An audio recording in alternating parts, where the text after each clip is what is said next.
Cue in the office, you come in, you feel, bad about yourself because the scale's gone up, or you're killing it in the gym and you're lifting all the weights and you're tracking your macros and the scale has not moved. But then you come back in and I'm like, oh, guess what? You actually lost 4 pounds of fat and you put on 3 pounds of muscle and your body fat percentage went down 2.5%.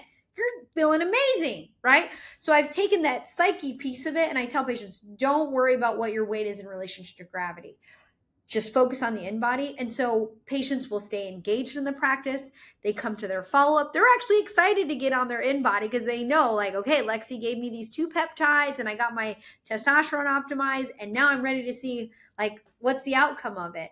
So I would say, as a practitioner, if you have a true program, I think it's important to offer this as another tool. Just like a stethoscope checks your blood pressure and your heart rate, this is another tool to check as a vital sign.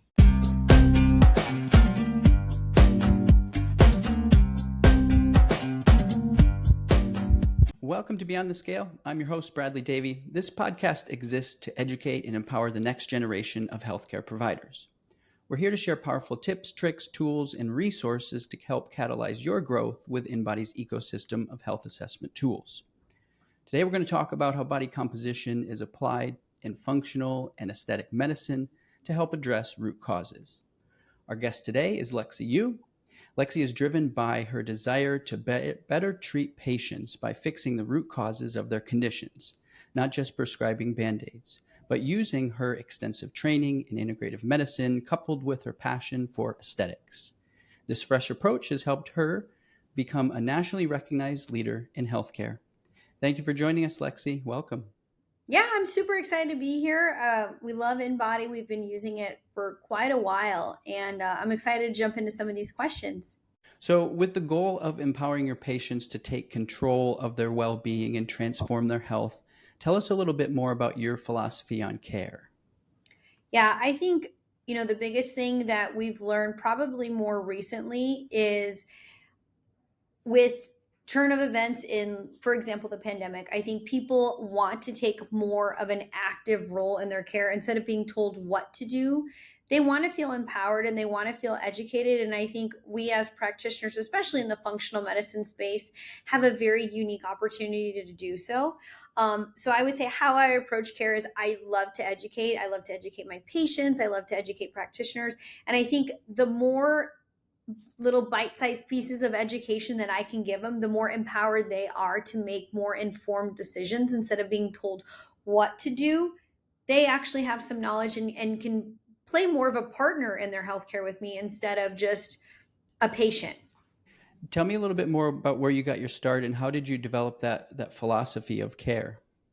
Yeah, absolutely. So I've been a nurse practitioner. I'm going into my 13th year.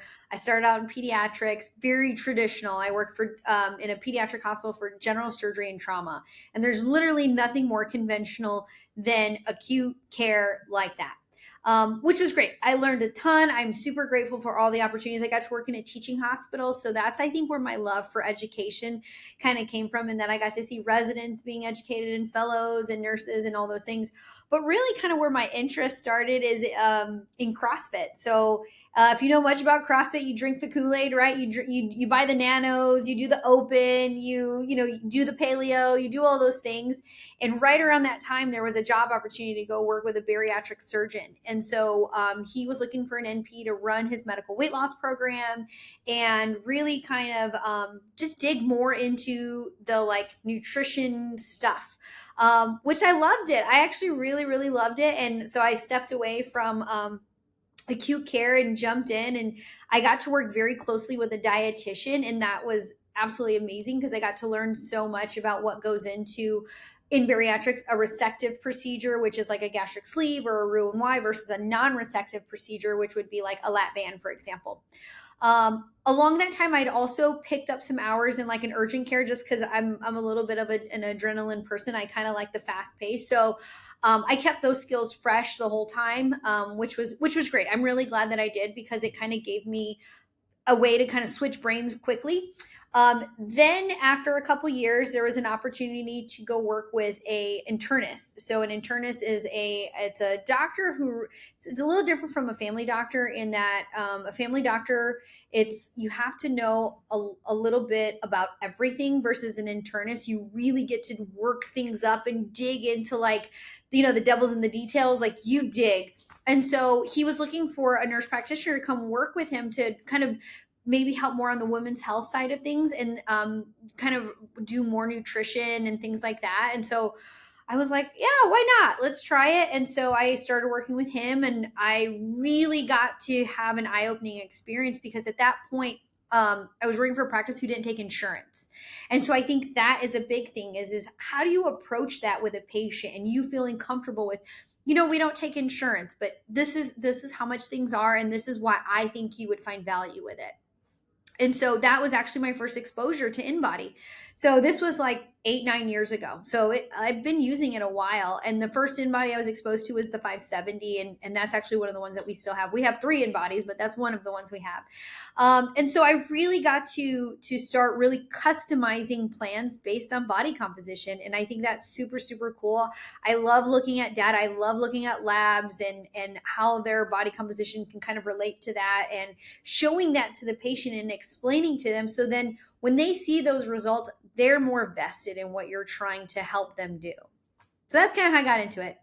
Tell me more about what you do now in You Direct Health. What kind of products or services or programs are you offering patients?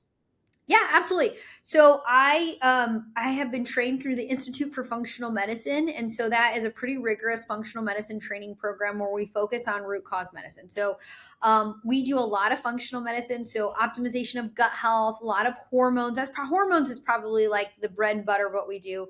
We are a very focused on longevity. And one of the core foundations of longevity medicine is controlling insulin, inflammation, hormones, all those things. So it fits very, very well into what we do.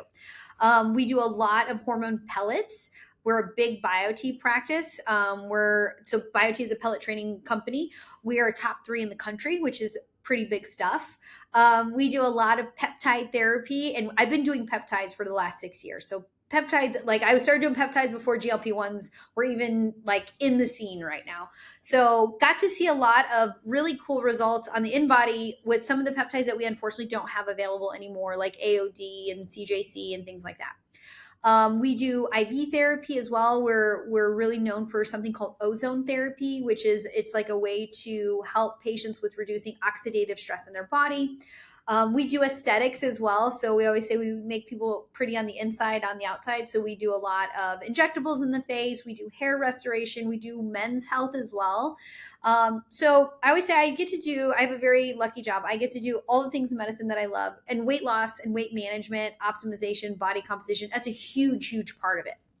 How do you look at the parameters on the body composition scans to identify opportunities to better serve your patients?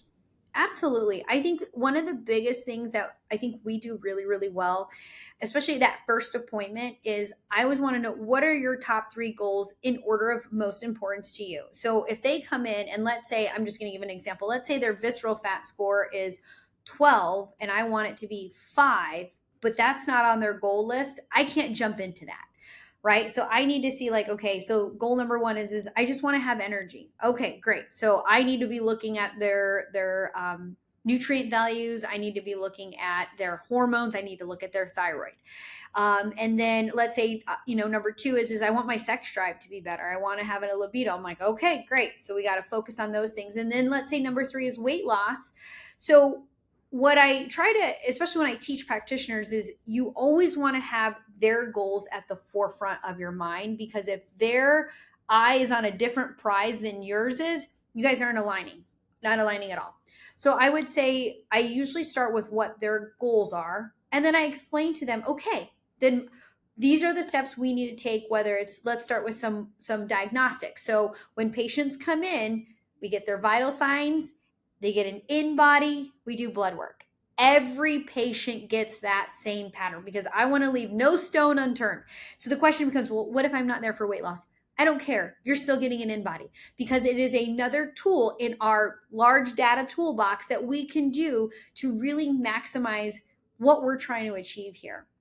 So everybody gets an InBody kind of day one, and we kind of customize some of their goals. So if I see that I'm just going to give an example. As a female, let's say their body fat percentage was 30%. That's a little high. That's a little high. So then I will say, when we come to weight loss, do you have a goal in mind? And immediately, most women, they're like, well, I want to weigh 115 pounds, and let's say they're 150. And I'll say, okay, when was the last time you weighed that? Number one.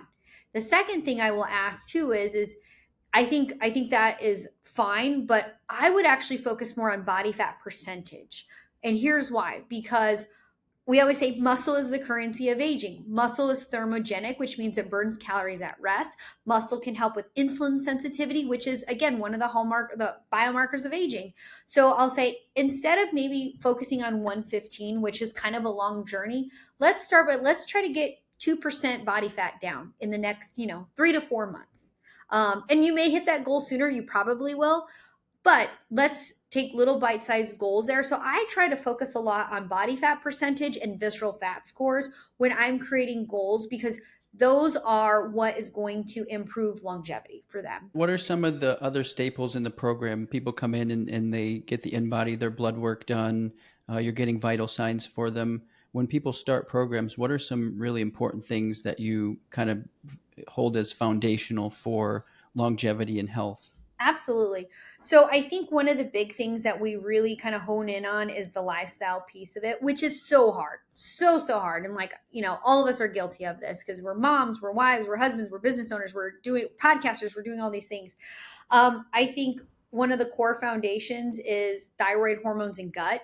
I feel like those are absolutely crucial. And so when I train practitioners, so like I said, I have 6 practitioners. When I train them, I say, you're going to see all these crazy things that I do, but you're going to start right here. You're going to start at thyroid hormones and gut, because those play such foundational pieces of metabolism, weight loss, energy to actually do that workout, increasing things like your your TDEE, your total daily energy expenditure.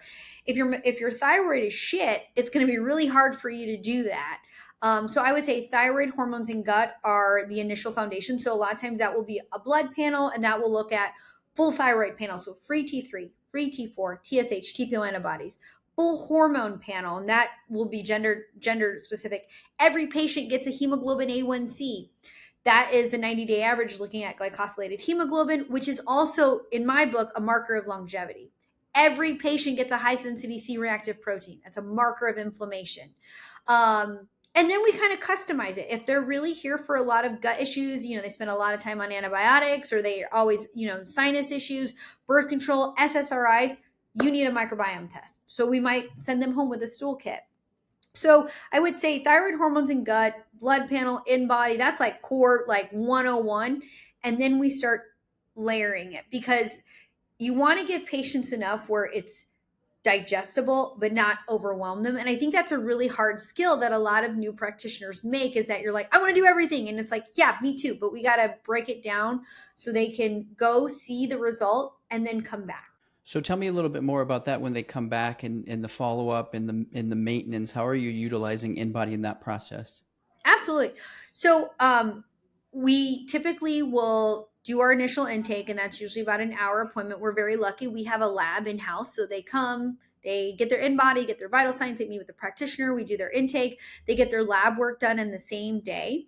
And then we typically, when we schedule a new patient, we always have them schedule their first 2 appointments.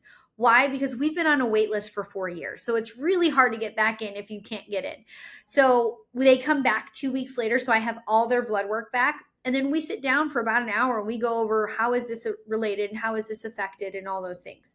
And then it depends on the patient on kind of when the next situation is. So if I've started them on some sort of hormone regimen, I want to check labs again in about 6 to 8 weeks. And at 6 to 8 weeks is, again, they'll get another InBody. And so it depends on the intervention a little bit, but I would say typical follow-up when we're just starting out is about 6 to 8 weeks. Let's say their hormones were fine and they're just struggling with weight loss. That is rare, But let's just say that that is the case. I would typically have them come back in 8 weeks after we've maybe initiated some macronutrient tracking. Maybe we started them on a GLP-1 peptide. I want to make sure that they're not losing weight. So at minimum, I will bring them back in about 8 weeks. Let's say they're doing great and they've come back and they're like maintaining all their lean body mass and they're losing fat, their visceral fat score is going down. I'll say, okay, is there anything I can do to support you? Are we achieving your goals? And like, this is great. I think things are moving. They're not having any constipation or anything like that. I'll say, okay, InBody again in 3 months, and you're going to see one of my staff. So we have some amazing, we call them procedure nurses, and they're kind of like my eyes and ears when I'm not there. So they are able to do some of my follow-ups, and then they can alert me if, hey, I did their InBody, they lost some body mass or their body fat mass went up. This is what's going on. And then I'm okay. We need to do either another blood panel or we need to look at their cortisol, see what's going on. Or sometimes I say, I need to see them and we need to have like a come to Jesus. What is going on with you? So it just depends. It just depends. So you mentioned a total daily energy expenditure, and one of the outputs that the InBody shows is a basal metabolic rate. Can you talk to me a little bit more about how that works into your program? Yeah. So basal metabolic rate is how I explain that to patients. It's like what your body needs to just stay alive. It's not to really burn calories. So when I'm talking to patients about weight management or optimization, I really don't want them dropping below that because, again, this is the minimal amount that your body needs to stay alive.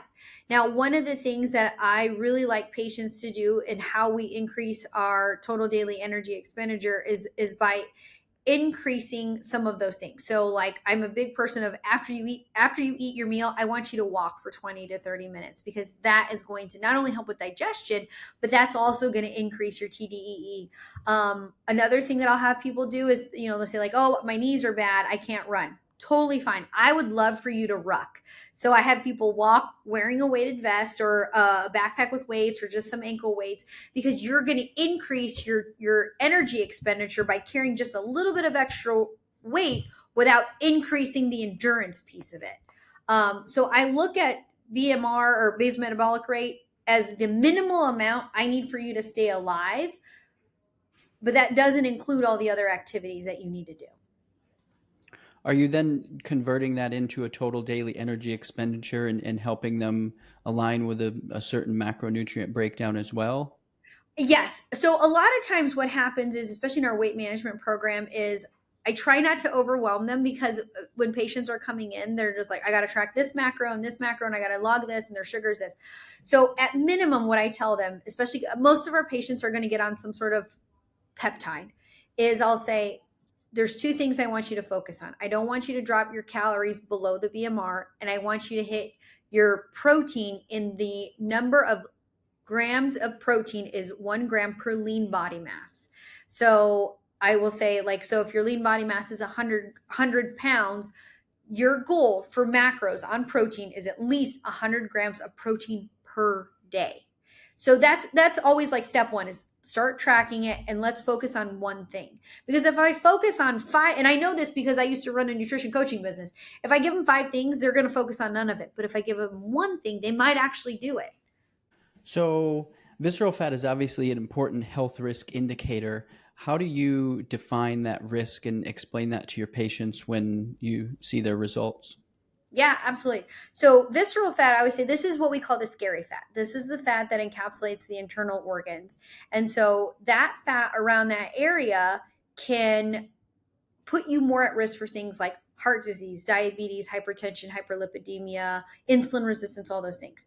So you can have a patient where maybe, and I hate BMI, like I don't even pay attention to it, but you can have a patient with a high BMI but a low visceral fat score. Like my husband, he's very, very fit.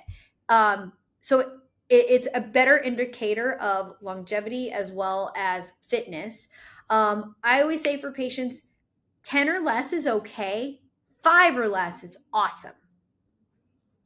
So those are kind of some of the like just general guide that I look at. But really my goal is I just want it to go down. I just want it to go down. Another indicator of longevity I've heard is grip strength. And we actually just came up with a grip strength dynamometer. I was curious do you measure grip strength in your patients as well? Yes, actually. So I have recently purchased, because I was at a conference, I travel all the time, speak conferences. One of the things that one of the presenters was saying is that on GLP-1s, we get so worried that people are losing muscle, but actually strength is a way better indicator if some if they are losing muscle but maintaining their strength. Don't worry about it, is actually what the studies show. So of course I get back from the conference last week and I'm like, okay, well, where can I find this? So I found like a little grip strengthener thing on Amazon, and I'm gonna like put it by the InBody machine. But now that you guys have a manometer, we might need to get that out there and put it by the InBody machine so we can actually track it. Absolutely. So that's another thing when I'm talking to patients about, we talk about rucking, carrying something in your hand like grip strength, kettlebells, milk jugs, grip strength is such a marker of longevity. Dead hanging from a rig or from a pull-up bar, anything like that is good. So we like to think about it, and you can use this with your patients too, as the body composition analyzer is going to show us the amount of muscle that you have or the quantity, and the grip strength dynamometer is going to show you the quality of that muscle.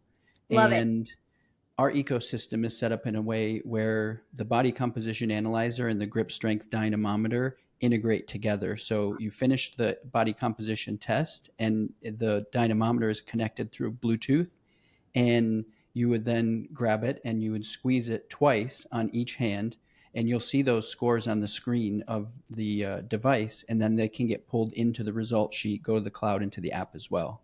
Amazing. Sign me Yeah. up. Yeah. Well, we'll get you going in the right direction on that one. Another output on the InBody that I think a lot of people want more information on is the ECW TBW score, where we look at how much extracellular water is within the total water.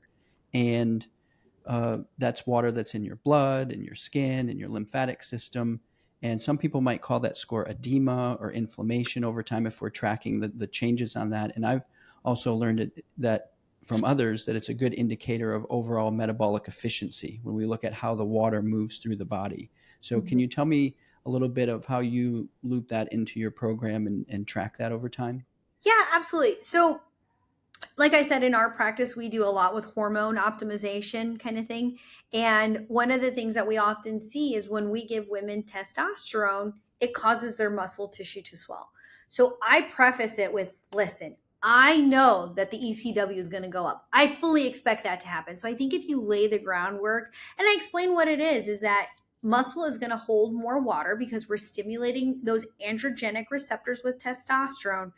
I'm not worried about it. The other kind of cool thing is all the more reason why you need to stay consistent with your progesterone, because micronized bioidentical progesterone is a diuretic. So I feel like they kind of cross cancel each other a little bit. But yes, it can, we see more of the fluctuations earlier on when someone is just starting hormone replacement therapy. So I don't really know if I focus too much on it from like an athlete or a weight loss perspective. I probably look at it more when I'm adjusting someone's hormones, or they'll say like, oh, I feel real swollen. I'll say, come get an InBody. Let's see what your ECW is doing. And then I kind of go from there. Phase angle actually has an inverse relationship with extracellular water total body water score, Okay. where the phase angle is essentially a measurement of, we're sending small safe currents through the body, and we're measuring the time that it takes for that current to get from one point to the other. Okay. And the stronger and healthier the cells are, the more that current slows down. So the phase angle goes up. So if somebody's building more muscle and they're reducing inflammation or edema, then that phase angle score will go up. So it's a little bit more granular of a Yeah. score, looking Okay. at the change within regions. A lot of times it's looked at in cellular medicine alongside hormones, peptides, a lot of things like that. Cancer research, it's really common. Also in functional medicine for things like leaky gut, looking at it in the trunk. It was originally used in end of life care, palliative care, where a nurse would come in and they would stick an electrode to the patient's hand and their foot, and they would measure the phase angle. And over weeks, months' time, they could see the reduction in phase angle and actually determine how long somebody was going to live with that score. Wow. So tell me a little bit more about what types of returns on investment you've seen with the InBody. I see it in two ways. Some people will charge for it because they want a more direct return on investment, but others see a lot of indirect returns on investment where it helps build the program in a lot of different ways. How has that come up for you? Yeah, absolutely. So our ROI on it is amazing in the sense that it keeps patients engaged in the program. So I will tell you, we do not charge for every InBody that we do to our medical patients. If let's say someone is, hey, I'm working with a nutrition coach online, they wanted me to get an InBody, can I come into your practice? I'm not a medical patient. Can I come use your InBody? Yes, absolutely. We do charge $25 for the InBody scan. We print it off, pay, give it to them, be on your way. When you are a medical patient of the practice, we charge like an annual membership fee. And in your membership, it includes all the InBodies. It includes like you can get an InBody every week if you wanted to. Nobody does that, but you could. At minimum, you get them every 8 weeks, especially if you're on peptides. And so why as a business owner do I do that is because people will stay engaged in your program.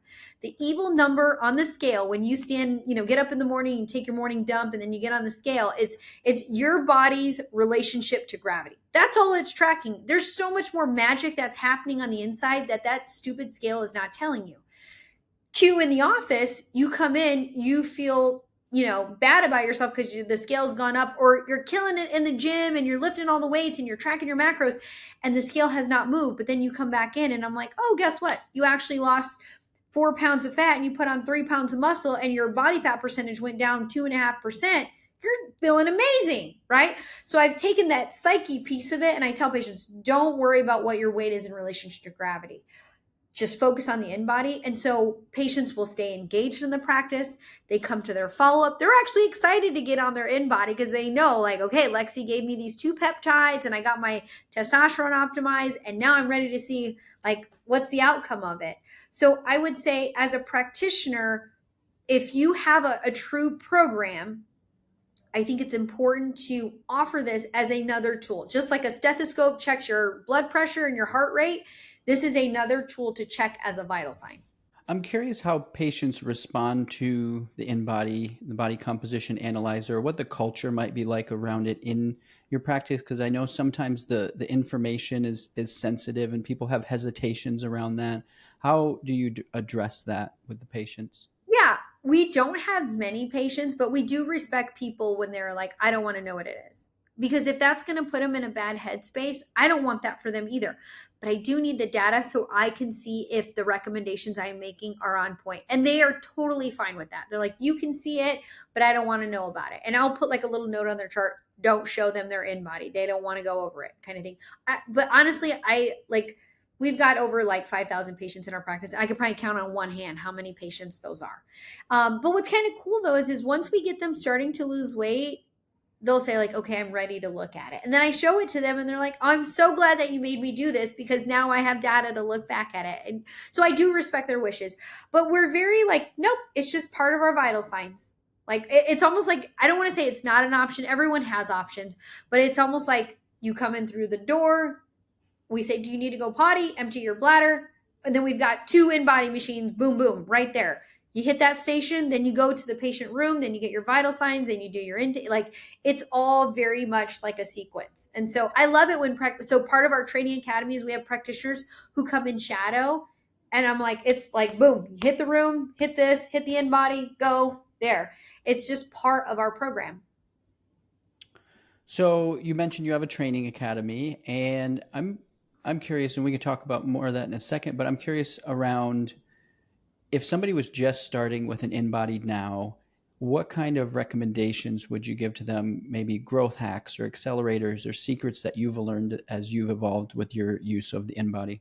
Yeah, people love data. People like, I'm a nerd about data, but like patients love to see their success, right? So one thing that I would say is maybe like one Saturday a month you offer, InBody scans to people, and maybe you charge a small fee, $10, $15. And then what I would do is, you as a practitioner, I get really good at interpreting it. And that is a great way to feed patients into your practice. My location before I built this building is that we were right next door to a CrossFit gym. It was a perfect place to get people to get on an InBody. And then people love them some competition. They're like, hey, did you see what my InBody score was? Oh, okay. And so then, so a lot of times I would work with other gyms, and they would send their patients to, or their members to me to do their InBody, and I would maybe, charge a small fee. Or if they were doing like a challenge, maybe they'd say it's $50 for the challenge, and then I get a certain percentage because I'm running all the InBodies for that gym. It's a great way to build a great relationship with other small business owners in your community. You're now known as like the InBody like fitness people, which is, hey, that's a great reputation to have. And then not only that, you're getting new people coming through your door who may not have even noticed you before, but because you're the InBody place, they're like, oh, what's this over here you got? Like, oh, this lady's getting some, I don't know, some vitamin, or oh, this lady's getting this IV over here. And then it feeds into your practice to start doing all the other things. So I would say it's great in the sense that it's a tool that you can use to help patients get healthier. But not only that, you can start opening their eyes to other possibilities. Tell me more about your training academy then, that you're training other providers to kind of follow in your steps and learn from your experience. Yes. So I have a online training academy, and kind of what we're known for is we call it from classroom to clinic. So unlike many training programs, and like I said, I went through IFM for functional medicine. I've gone through A4M for peptide. I mean, I've done them all. Done them all. One thing that I feel that many of them lack is I need to see it implemented, the real world experience, because as practitioners, and I love being a practitioner, most of us are not good at the implementation and business side of it. We're actually quite terrible at it. Okay. So part of it is there are 6 modules online, and it's broken down: women's health, men's health, peptides, thyroid, gut health, and aesthetics. Okay. So there's 6 modules. You go at your own pace. It's all, you can watch the playback. You just watch it all online, and it's very much didactic. So like on this section, we're going to be covering this, right? But then for each module you purchase, you get a 4-hour on-site shadow visit with me. And so you get to see, oh, that's how she charges for it. That's how she monetizes it.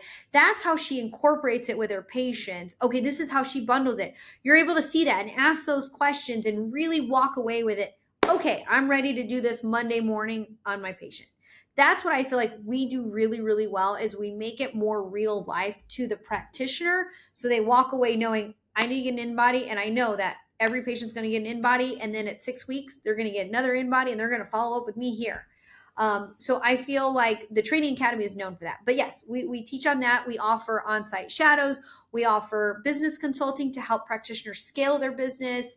Yeah, we're very encompassing in the academy. If somebody wanted to connect with you and learn more about that, where could they go? Yes. So we're on Instagram. Hold on, I gotta think about it. It's like YDH_training academy. And then we also have a website, and the website is www.ydhacademy.com. So the Instagram has YDH_training academy, and the website is ydhacademy.com. Perfect. We will link that in the show notes so people can follow up with you. And another interesting project that you're working on, and we're here on a podcast, you also have your own. Can you tell me a little bit more about that and what that experience has been like for you? Well, so I'm going to tell you, in nurse practitioner school and functional medicine school, they don't teach you how to be a business owner or a podcaster. So I started the podcast actually in the pandemic, because I was learning so much about peptides that there's only one of me and I only have so much time in a consult. It was a way that I could educate my patients outside of the actual appointment time. What I love about that is they can learn at their own pace. And then when they come to their appointments, they actually make more out of their time. They're like, Lexi, I heard all about Hashimoto's disease, and I think I need a gut test, and I think I need selenium and low dose naltrexone. Like, they come in and they're primed, and I'm like, great, let's do it. So my podcast is on Spotify. It's on iTunes. It's called The Better You Project, and you is spelled YOO, just like my last name. And it's geared towards patients, but I feel like more recently, it's probably more higher level, geared towards practitioners, mainly because that is a lot of questions that I get is, how do I do this? And I love it for both. For patients, if they're listening, it may be a little bit too up here as far as, if you can't see me, it may be just a little bit over your head, but that's okay, because then when you go to your appointment, tell me more about that. And we've like started a great segue to educating you on something, right?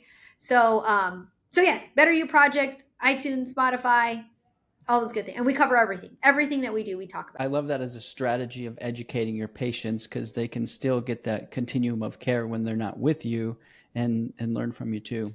If you want to truly do right by your patients and build out a great, weight, I feel like weight loss is always in trend. Weight optimization program, whether it's building strength, body composition, all those things, you need to have a good, reliable source to track that information. One of my favorite things about InBody is they have a app. And the app allows patients to also walk away with the data on their phone, and then when I do like a before and after, I can refer back to it and they can pull it up on their phone and they can see, oh my gosh, my visceral fat score went down by 2 points, or my belly fat went down by, 2.7 pounds that was from 6 weeks ago, or whatever, because it makes that data easy for them to carry, tangible, and they can reference back whenever I'm not there. So it's good. I love the app. I think that's probably one piece that we use a lot in our practice is the app. Yeah, and attached to the app for the provider and the business is also a cloud software Yep. where you can see all the tests that have ever been done. And through that software, you can actually download PDFs of the result sheet, email results, print them from your own computer. You can run reports on any of the data. So when you open up somebody's profile, you could even tag that person if they're in a specific program or using a specific supplement that you have, and you could look at that group separately. And then you can even communicate back and forth from the cloud software to the app with anybody that's downloaded that as well, and send some educational content. So we have a database of educational content that you could share with your patients as well. So it's another great option there. And if you are interested in learning more about InBody and you like what you're hearing here, you can visit our website at inbodyusa.com/beyond the scale for a special offer from our team here, and someone will reach out to you there. And then we're going to backlink in the show to You Direct Health, so people can check out your website as well as the podcast and the training academy. And I think this has been fantastic. I love Thank what you you're so much. doing. Thank you for coming on to share all of your wisdom, and best wishes to you. Thank you.